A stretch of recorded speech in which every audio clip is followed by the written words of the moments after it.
ठाणे शहर झपाट्यानं विस्तारत आहे. ठाणेकरांच्या मागणीनुसार मनोरंजनासाठी घोडबंदर वाघबीळ येथे राज्यातील सर्वात मोठे तीर्थरूप निरूपणकार आप्पासाहेब धर्माधिकारी नाट्यगृह उभारण्यात येत आहे.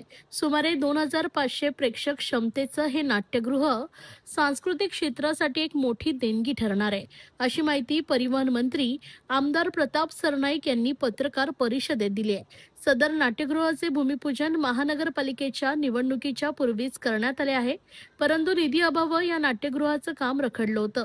आता राज्य शासनाने या प्रकल्पासाठी एकूण 138 कोटी रुपयांचा निधी मंजूर केला असून त्याचे कालच शासन निर्णय काढण्यात आलाय. पहिल्या टप्प्यात 85 कोटी तर दुसऱ्या टप्प्यात 53 कोटी रुपयांचा निधी वितरित करण्यात आलाय. यासाठी महाराष्ट्र राज्याचे उपमुख्यमंत्री एकनाथ शिंदे साहेबांचे मी आभार मानतो. येत्या 3 वर्षात हे नाट्यगृह ठाणेकरांच्या सेवेत दाखल होईल, असं सरनाईक यांनी सांगितलंय. सुमारे 7300 चौरस मीटर क्षेत्रफळावर उभारल्या जाणाऱ्या या नाट्यगृहात 2500 आसन क्षमता असेल. त्यामध्ये मुख्य सभागृहात 1600 आसने तसेच 2 बाल्कनीत प्रत्येकी सुमारे 450 आसनांची व्यवस्था असणार आहे. विशेष म्हणजे रंगमंचाची उंची गडकरी रंगायतांपेक्षा तब्बल 12 मीटर अधिक ठेवण्यात येणार आहे, ज्यामुळे भव्य नाट्यप्रयोग सादर करणं शक्य होईल. नाट्यगृहाच्या परिसरातील सुमारे 60% जागा मोकळी ठेवून सुमारे 2000 चौरस मीटरचा प्रशस्त प्लाझा उभारण्यात येणार आहे. या प्लाझामध्ये एका वेळी 1500 ते 2000 नागरिक उभे राहू शकतील.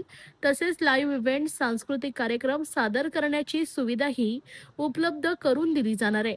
परिसरात आकर्षक गार्डनही विकसित केलं जाणार आहे. वाहनतळाची मुबलक व्यवस्था करण्यात आली आहे. सुमारे 650 चारचाकी आणि 300 दुचाकींसाठी पार्किंगची सोय असेल.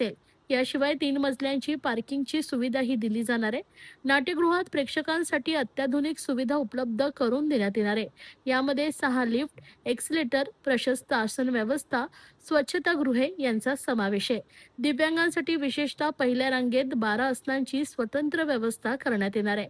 कलाकारांसाठी स्वतंत्र लिफ्ट, बॅकस्टेज सुविधा तसेच 2 मोठे बँक्वेट हॉल उभारण्यात येणार असून त्यातून महानगरपालिकेला उत्पन्न मिळणार आहे. नाट्यगृहाच्या देखभालीसाठी हे उत्पन्न महत्त्वाचं ठरणार आहे. या प्रकल्पाच्या नियोजनासाठी लवकरच रंगकर्मी, दिग्दर्शक आणि कलाकारांची बैठक घेण्यात येणार असून त्यांच्या सूचनांनुसार पुढील कामाला सुरुवात केली जाणार आहे, अशी माहिती सरनाईक यांनी दिली आहे.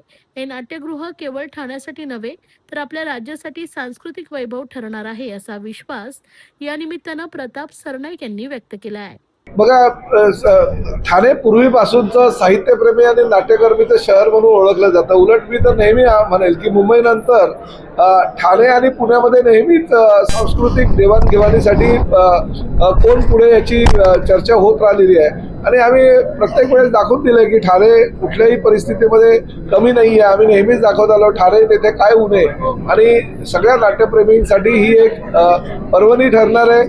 आणि शिवसेना आणि एकनाथ शिंदे साहेब फक्त घोषणा करून थांबत नाही, ती याची पूर्तता करतात. खरं तर आम्ही हे 3 महिन्यापासून सगळं आमचं चालू आहे, परंतु आम्ही लोकांपर्यंत आणलं नव्हतं. काल जेव्हा राज्यानं GR काढला 138 कोटी रुपयाचा, आणि GR काढल्यानंतर ते आता कामाला जेव्हा सुरुवात होणार आहे तेव्हाच आम्ही याची अधिकृतरित्या घोषणा केली. आणि माझ्या मतदारसंघातला लोकप्रतिनिधी म्हणून सातत्याने घोडबंदर वासियांची जी मागणी होती, मला अभिमान आहे की या घोडबंदर वासियांची मागणीची जी आहे ती पूर्तता आम्ही करतो.